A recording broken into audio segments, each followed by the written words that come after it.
The Orlando Magic are making the Boston Celtics work. Jayson Tatum had to do a lot of that work to get the Celtics to a 3-1 series lead, but they got the win. And we're going to talk about it right now on the Locked On Celtics podcast. Yup. Beantown, be ever ready. Recognize the city of champs. Back to back, if I say it, it's stamped. Locked on number 19, the best one, the next one. Juice loose in your pool now for the next run. It's the C's, who else could it be? What they gon' say now? Screaming like JT, Karalis, recap the madness. Every game, every practice. Best daily pod, no cap like Brad Beckett. Plus like Drew to KP, tap in daily. Prime time, dapping D White on the sideline. Raining J's, how it started, raising banners, how we finished. Locked on Celtics pod, home of the winners. Hey, welcome back to the Locked On Celtics podcast right here on the Locked On Podcast Network, where it is your team every day, and I've got you covered Monday through Friday, bonus podcasts whenever they play on the weekends or whenever I just have something good for you on a weekend. It's the playoffs, so you never know. Make sure you're subscribed wherever you get your podcasts. Whatever your favorite podcasting app is, this show will be there. I'm on YouTube. Obviously, you can see me here if you're watching at Kia Center. This is the Magic home court behind me. Maybe we just saw the final game of the season on this home court. I sure as hell do not want to come back here for another one, and I don't think anybody else does either. Jaylen Brown after the game said he doesn't want to, and I believe him. No one wants to come back to Orlando. I'm John Karalis. I've been covering the Celtics for about 20 years now, doing it now as a beat writer for Boston Sports Journal. Today's show is brought to you by the Amazon Fire Stick 4K. Turn any TV into your Xbox. No console needed. Head over to Amazon.com/Fire TV Locked On /Fire TV Locked On to learn more. Later on, we'll get into as I mess up my graphics, the bench issues that the Celtics have had. I'm here. I'm my own producer. I'm my own director. I'm my own everything. And sometimes I hit the wrong button. And the people who listen on audio go, I don't care because I can't see what you're talking about. Just keep talking, John. Bench issues. The Celtics got almost nothing from you got 2 made baskets from the bench and no shots from the bench in the second half. I'll talk about Kristaps, Porzingis, and Jaylen Brown later on, because they had good and bad games. But let's start with this. I got to give the Orlando Magic credit. They have put together what I think is the perfect game plan. I think what they've done to the Boston Celtics, I think the sample size here is strong. It's 4 games of basically the exact same stuff. Now, the first half, the Celtics did a better job. They were moving the ball well. They had some designed plays that got Derek White some looks. They got some design plays, some pick and rolls, aggressive Kristaps Porzingis. He had a few dunks early in the game, and it looked like for most of the first half, I thought, okay, the Celtics actually look like their regular season selves to some degree. That first half, they look more like themselves than they had at any other point in this series, other than the little pockets that I keep talking about. The Drew Holiday pocket in game 2 here and there, the third quarter in game 1, these little bits and pieces. But that first half was the most sustained regular season Boston Celtics that we've seen in this series. But then the third quarter came around and Orlando tightened up. They didn't help as much. They stayed home on the perimeter. They stayed home on the other guys. And you realize the best chance that you have of beating the Boston Celtics is if Jayson Tatum and Jaylen Brown have to do it all by themselves. The strengths of the Boston Celtics, even though those 2 guys are their best players, they're 2 all-stars. One of them is a perennial first-team All-NBA guy. Jaylen Brown has been an All-NBA guy, is a borderline All-NBA guy, even if he doesn't make it. To have those 2 guys do everything is the best way to beat the Celtics in a playoff game. And I think what we've seen over like last year's championship run was the Celtics getting a lot of contributions from other people. If you force Jayson and Jaylen to do everything, you run into games like they had in game 3 where they combined for 13 turnovers. you run into, no, go ahead, guys, just walk by my line of sight. No, I'm just joking. There's just all of us are over here. Guys from EI just walking by. We're having fun here. It's funny if you follow my Instagram. Side note, Karalis 44, by the way, you can see I share the videos of like every corner of the court has somebody doing a podcast or something, and we're all one big happy family. But anyway, you have games like Tatum and Brown in game 3 turning the ball over 13 times, and you can pick up a win. And if you get a bad series out of them, maybe you pick up 2 or 3 wins just out of those guys trying to do too much. If you can force them into that kind of play, you have a shot. And Orlando has done a very good job. And I include the pushing, the grabbing, the shoving, the fouling. I include all of that stuff. Is it a bit much? Yeah, absolutely. There are times where it's like, are you playing basketball, or is this just one big, let's all, push and shove and hug and all that stuff. And it gets annoying. It does get annoying, but that's the whole point. That's what they're trying to do. So credit Orlando for making this a tough one. The Celtics did not get any real separation in this game at all. Maybe the best separation they got was in the final 4:18 of the game, where Orlando comes back. They come storming in. They tie it up at 91. Joe Mazzulla, who had been dealing with timeout issues since early in the game, where he challenged a foul on Kristaps Porzingis. I can't believe that they didn't overturn that. It seemed like two guys wrestling for position, but whatever. He lost the challenge. He lost the timeout, and the Celtics had 4 timeouts before halftime. They had 4 timeouts left, and 2 of those had to be used for mandatories in the 3rd and the 4th.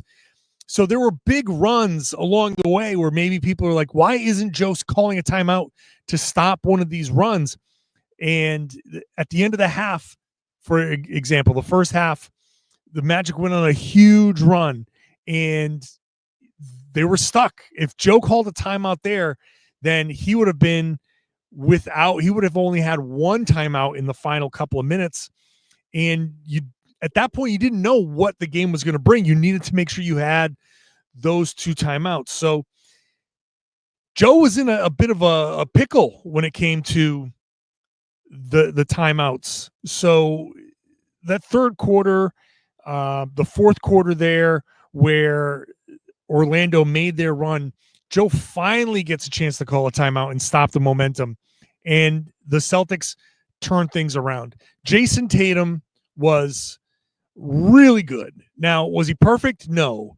Was he complicit in the 3rd quarter malaise? Not even malaise. It's just the slowdown. It's just everything ground to a halt. The first half of this game went by in less than an hour, but yet here we are. The entire thing took 2 hours and 34 minutes. The 3rd quarter was just this slow, drag you into the mud kind of stuff. And Tatum, sure, was part of the problem because he was walking the ball up and they were looking for matchups. But the Celtics were, I think, just you get caught up in what is Orlando giving you, and they're giving you matchups that you like. If you're Tatum and you're Brown, you say, I want this. Yes, of course I want this. I feel like we can win this game. And in the end, he's going to say, we did win this game because of these matchups. But it wasn't perfect. But in the 4th quarter, 16 points of his 37 came in the 4th quarter. 9 of them came in the last 4:18. Before Franz Wagner's meaningless layup with about 21 seconds to go, I think it was, Tatum was outscoring the entire Magic team 9-7 before that layup. And then you threw in a couple of free throws from Al Horford, and the Celtics over the last 4:18 outscored Orlando 16-7. Tatum got to the line 7 times in that stretch. One of them was on a 3-pointer. He was just able to do what he wanted. He took advantage of the matchups. He took advantage of the Wendell Carter or Paolo Banchero, and he just closed the game out. They needed somebody to do the job, and Tatum was the guy who did the job. He had 37 points overall in the game, 10 of 25 shooting, so it's not the best percentage, but 14 of 14 from the line. 13 of those free throws, 13 of those 14 came in the second half. 9 of them came in the fourth quarter. He had 14 rebounds, only 3 assists, but they're taking away his assists. Orlando understands if Tatum has 7, 8, 9 assists, you're toast. You're not going to win those games. If Tatum's out there dropping, instead of 37 points and 14 rebounds and 3 assists, if he was dropping, well, the rebounds wouldn't change, but if he had 28 points, but instead of a few of those shots, he had 7 assists, then I think this game would have gone differently, right? You take away 9 points from Tatum, but between his assists and what those assists mean, how they change how the defense is playing, you get not just those assists, but those assists become hockey assists as well, right? Because if you're moving the ball, if you're able to move the ball, it's not just Tatum going to Derek White or Porzingis or Pritchard. It's what those guys do after they get the ball. Maybe those guys have a couple of extra assists because the defense is out of position. Orlando really doesn't get out of position much, and so Tatum had to do it all himself. More on Tatum, how Al Horford pitched in with 5 block shots and a historic 5 block shots, plus the Kristaps Porzingis Jaylen Brown discussion. That's all coming up in just a minute. Today's show is brought to you by Prize Picks. Go ahead and download that Prize Picks app, because between the basketball and hockey playoffs, there's no better time to turn your sports knowledge into real cash with Prize Picks, the top destination for daily fantasy sports action.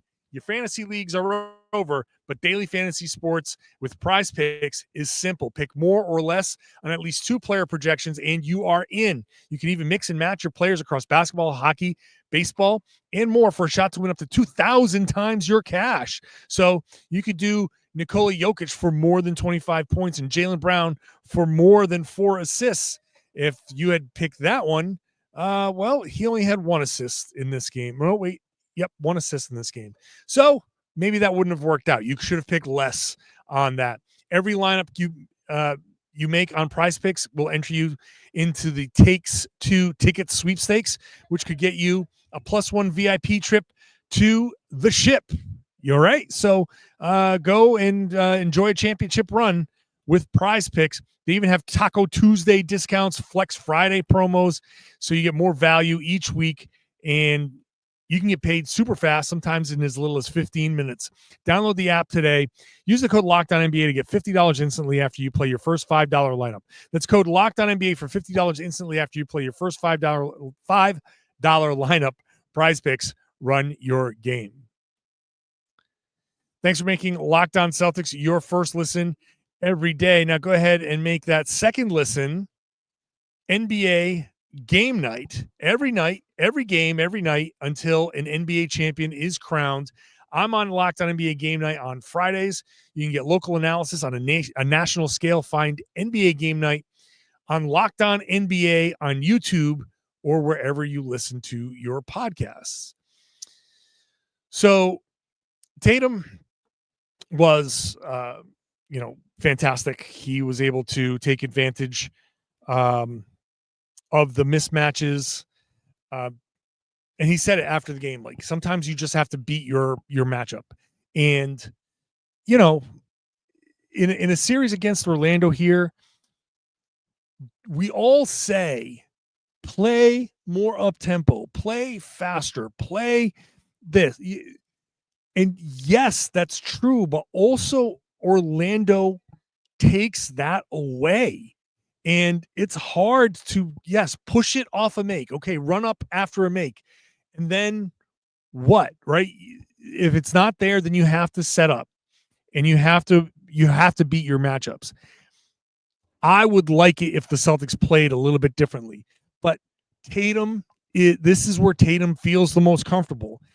And instead of everybody fighting his instinct, it's like, all right, well, how do you best handle this instinct? And he even says, like, you got to play faster. I've been saying I want to see more off-ball action.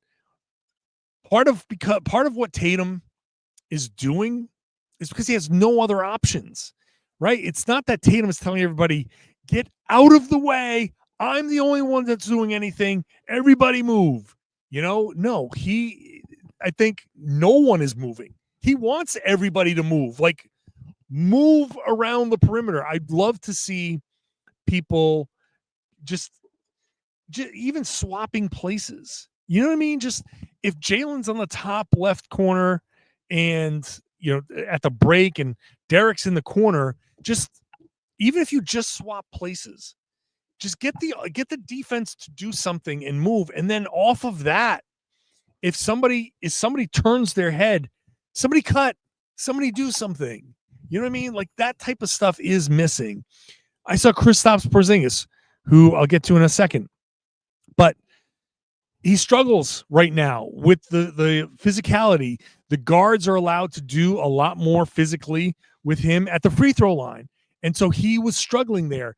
And it was very obvious that he was struggling to try and open, like, I forget where it was late in the game, fourth quarter, maybe it was third quarter, but struggling. He ended up missing the shot, but no one did anything. No one cut. No one presented an option for him. And a lot of Jayson or Jaylen going at it by themselves is no one else is doing anything. No one else is moving. And so I'm begging the Celtics to do something off ball to create something. There's nothing wrong with two guys, one guy setting a screen, right? If it's Derek White and Al Horford, just set a little pin down, just a little whatever, a little pin down for Derek to kind of do something and force that the defense to be like, oh, we got to defend something here. Jayson's on the other side of the floor. We got to defend something over here. And even if they back off, okay, fine, no harm, no foul, right? But maybe they don't back off. Maybe they just, you assume they're going to do something, but make them do it. Make them make a decision, and who knows, maybe there's a cut there. And that cut leads to a kick, and now you get yourself a three-pointer. Jayson's going at it himself because a lot of times he has no other options, and he might say, I'm the best option against, Cole Anthony, but also somebody give him another option just to say, oh, wait, maybe that's a good pass. Al Horford was great, 5 block shots. He had one in the final 418 as part of that run. He had one that earlier, I forget who it was, Anthony Black maybe, or Cole Anthony, that was going in for an absolute lock of a layup, and he comes flying in and swats that and sends it into the third row. And amazing play. To get the 5 block shots is incredible. He is the second player in NBA history to get 5 blocks in a playoff game at age 38 plus, and the other is Kareem Abdul-Jabbar. So that's an incredible number, historic game for Al Horford in that sense. But he didn't do a lot offensively, but 2 of 7, 0 of 3 from 3, 6 rebounds, the 2 assists, but the 5 block shots were a big contribution, and he was a big part of why the Celtics were able to get this one. Shout out to Derek White before I get into the next bit here. I was surprised to see this stat line: 18 points, 7-11 shooting, 7 rebounds, 7 assists, a block, and a turnover. I mean, early on, he got a couple of buckets, and he had a couple down the stretch as well. I didn't realize that he was up to 18 points and how he only missed a few shots, and all of them were 3-pointers. Like everything inside the 3-point line, he was 5 of 5. So a really good game by Derek White, actually. So because there's so much, things went so slow, and there was so much Tatum and Brown ISO that I just kind of forgot that Derek White was having this kind of game. And they needed it because no Drew Holiday in this one. I don't know if Holiday's going to be back for game 5. They could use him. It's there's no doubt in my mind they are missing Derek. They're missing Drew Holiday. They're missing him. They're missing his ability to hound a ball handler, to be another guy that can help trap Paolo Banchero, to be a calm head out there, and probably a guy who would cut and would do something off ball to give Tatum or Brown an option. Just giving these guys options is important. So Kristaps Porzingis and Jaylen Brown had interesting nights, good nights, not so good nights, all combined and wrapped up into one. We'll talk about their nights, Kristaps and Jaylen Brown, plus the bench issues, which need to be solved at some point here. And the Celtics going home to finish this off, why they have to do this at home. They have to win this in 5. That's all coming up next. Today's show is brought to you by FanDuel. Download the FanDuel app. You know, you've got the NBA playoffs raging right now, and FanDuel is giving you, a new customer, an incredible way to get in on the action. If you're a new customer, you place your first $5 bet, you get $250 in bonus bets if that bet wins. So make it a good one. Make it an easy one. Win that bet and get your $250. So maybe you want to pick the Celtics to win in game 5, and you think, well, that's an easy one. I'm not going to make that much money. Okay, maybe not, but you'll get the $250 in bonus bets. That's great. And then you can go have some fun with that. So it makes it very easy. So whether you're picking your favorite team, the Celtics, or diving into player props, or if you want to get something, you want to combine things into the same game parlay. So you want to take Derek White steals and Jayson Tatum assists and Kristaps Porzingis blocks and combine them into something that can be your same game parlay that you can get a chance to win big on that. Make sure you're using the tools that they have available so you can set your limits, set your budget. Only gamble what you can afford to lose. This is your way of having some fun, spending a little bit of your hard-earned money and your disposable income, but don't go beyond that. If you set your limit using the tools that they have available, then you run out for some reason. You've had a bad game, bad stretch, then you just set it back up when you get paid again and have fun. Just have fun with it. Don't miss out. Head over to FanDuel.com and claim your $250 in bonus bets today. Thanks for making Locked On Celtics your first listen every day.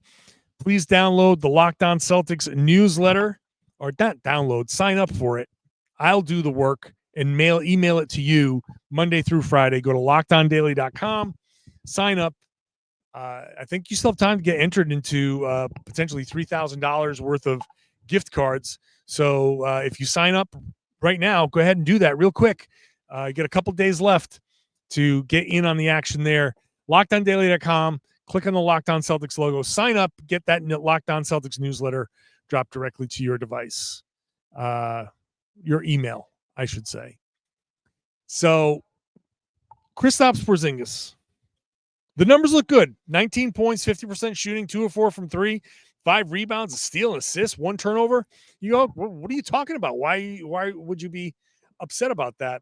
I'm not upset about that. He had a good game, and I think the turning point of this game was a microcosm of what Kristaps did in this game, because he gets a great pass from Tatum, finally, potential assist, and he catches it, and he does this weird, try to reverse thing. And so he doesn't just catch, gather, and dunk. He is kind of caught up in the, what do I do right now? And trying to rush something. And he's playing rushed. He's playing fast. And it's because of all the physicality. I think he's expecting somebody to be there. It's like he's seeing ghosts. He's just not playing great offensively.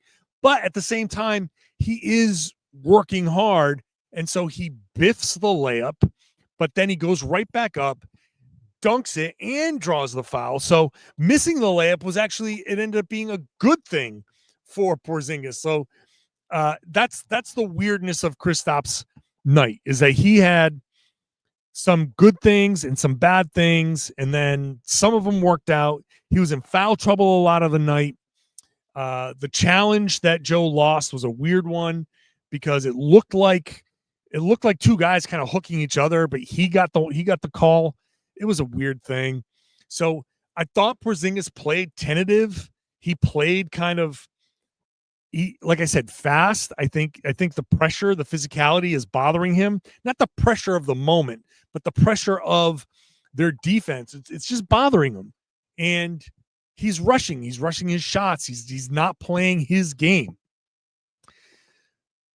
So this could just be an Orlando physical thing, and you deal with it, and you just get out of this series. And against New York, assuming the Knicks are get through, then he'll be a different player.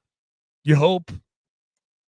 But that Knicks matchup presumably would be a very different situation. They're not going to play the Celtics the way Orlando plays the Celtics. It's going to be a very, very different series. Which, by the way, the Knicks winning their game, which was a crazy finish. The Pistons had their chances, but the Knicks go up 3-1. That made this game super important for the Celtics. They had to win this game. I mean, they wouldn't say this, but I'm saying it. They had to win this game because if New York plays their game 5 on the same day the Celtics do, game 5 for the Celtics on Tuesday is at 8:30, a late start, which I'm not thrilled about, but it's because there's Bucks and Pacers. Side note, just want to say, I cannot believe the horrible luck for Damian Lillard, who looked like he, at this point, not confirmed, but it's almost certainly a torn Achilles or some sort of serious Achilles injury. It's just, that sucks. It sucks for him. He's never going to be the same. What a rough time he's had in Milwaukee. But Bucks Pacers, that's a game being played on Tuesday. Knicks Pistons being played on Tuesday. So all these games are being played on Tuesday. All of these series could wrap up. And so the Celtics taking care of business in this game, now go home. You got to take care of business in that game because you don't want to give the Knicks any added advantage. You got to finish this thing off. Jaylen Brown had a similar kind of like up and down game where his numbers were good. 21 points, 11 rebounds. He shot 6 of 16, so not the best efficiency, but 9 of 10 from the line. 21 and 11. You get 11 rebounds out of Jaylen Brown. That's pretty good. 2 steals. Did have 4 turnovers, though, and the turnovers were not great. Like, the more he dribbled the ball, the more I was just sitting there like going like, come on, give it up. Come on, give up the ball. And it was a turnover, and you're like, oh, come on. He had the one really, really bad turnover where he got Alvarado'd from, I forget who stole it from him, but it wasn't even like a full Alvarado because no one was hiding. It was just he lost awareness. So, yeah, that was. And Jaylen said it after the game. He said, I could be better, and I will be better. And so I hope he will be. But he still did a lot of good things. It was funny because I was sitting next to a few scouts, and you just hear them talking about like, oh, what are you doing there? That's a bad play. That's bad offense. Play faster. Make quicker decisions, all that stuff, which the Celtics need to do. The bench, look, the Orlando Magic did a great job. They take away the few things that can just really kill you. 3-pointers from the Celtics kill you. They take those away. The Celtics shot 31 in this after 29 the last game. We know the Celtics want to shoot 3-pointers. They keep saying like, oh, we want the best shot available, but also you want to play the math game, and Magic take that away. The Magic take away players like Pritchard and Hauser and Cornette. It's if those guys aren't contributing, you get these games where it's very much in doubt until the last few minutes of the game. Peyton Pritchard, 0 for 2, 0 points, Sam Hauser, 2 of 3 from 3, 6 points, but those two came in fairly rapid succession.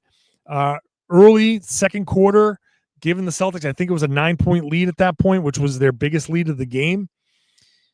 And that's it. Luke Cornett, nothing in 16 minutes. Literally 1 rebound, 1 assist, 1 block shot. Now, that offensive rebound was great because I think it led to a bucket, but to get in the second half, zeros across the board. Zeros. So Pritchard, Cornett, and Hauser in the second half, 0 points on 0 shots, 1 rebound, 1 assist, a block, and a foul. That was the entire stat line from all those guys. Bench needs to be better. Bench needs to be a lot better for the Celtics. But the Magic have done, like I said, a great job of taking that stuff away. The only way you're going to beat the Celtics is to have the Celtics kind of beat themselves for you. If you're the Orlando Magic, they're not OKC, right? They're not Cleveland. They're not that talented. They've got some talent. Banchero is awesome. Franz Wagner is really, really good. And if he can get his 3-point shot down, he'll be incredibly good. But they don't have a lot of firepower. There's another game where Orlando has scored what? 89, 100, 95, and 98. So the Celtics defense has done its job, but Orlando just doesn't have the firepower to keep up. They have to win it on the defensive end, and they've been taking away a lot of what the Celtics want to do, and it's been very, very effective. But the Celtics just have too much talent, and Jayson Tatum exists, and he's able to carry the Celtics to a win in this game. So very important game 5. I know it's not like do or die because you could always come back here and win a game 6. You got a couple of chances to put this thing away, but I want to see him do it in 5, not just because I said Celtics in 5, but because that's your opportunity. You have it. It's right there. You, at the very worst, will have as much rest as the Knicks, and maybe if Detroit can steal an extra game there, you get a little extra rest while the Knicks try to keep fighting the Pistons. So just put this thing away. Put this thing away. I don't know what's going to happen with Holiday, but hopefully Holiday is back and playing and helping. But being back home, I think is going to help. I think being in that environment just makes Orlando do some things that maybe they would be uncharacteristic. So hopefully they can. What I would love is an easy game. I would love the blowout. I would love just one. Just the Celtics are hitting everything, and it's a 20-point game. You can celebrate and all of that. That would be nice. I don't want to be sitting there. I actually thought at what point in the fourth quarter, I was like, oh my God, could they lose this series? I actually had that fleeting thought. And I know the answer is no, but also if they had lost this game, it'd be like, wow, there's a real chance you could lose this series. I don't think that's going to happen. And obviously now it's 3-1, so it probably won't, but the Magic are a couple of players away from, like, if they had a couple of things go their way, this is very much like the Pacers series in the inverse, in that it's the defense that's keeping them in it. And this could end up being the toughest series the Celtics face in this playoff run, for all we know. Just come home, do the job, wrap this up. I will be there for it, so make sure you're subscribed wherever you get your podcast. Watch the show on YouTube. Get into the comment section. Join the everydayers. Join the people who are with me Monday through Friday. If you're one of those people, thank you so much. If you're not, please become one. And then I would love it if you share the podcast and told everybody they should be listening to and watching the Locked On Celtics podcast here on the Locked On Podcast Network. It's your team every day.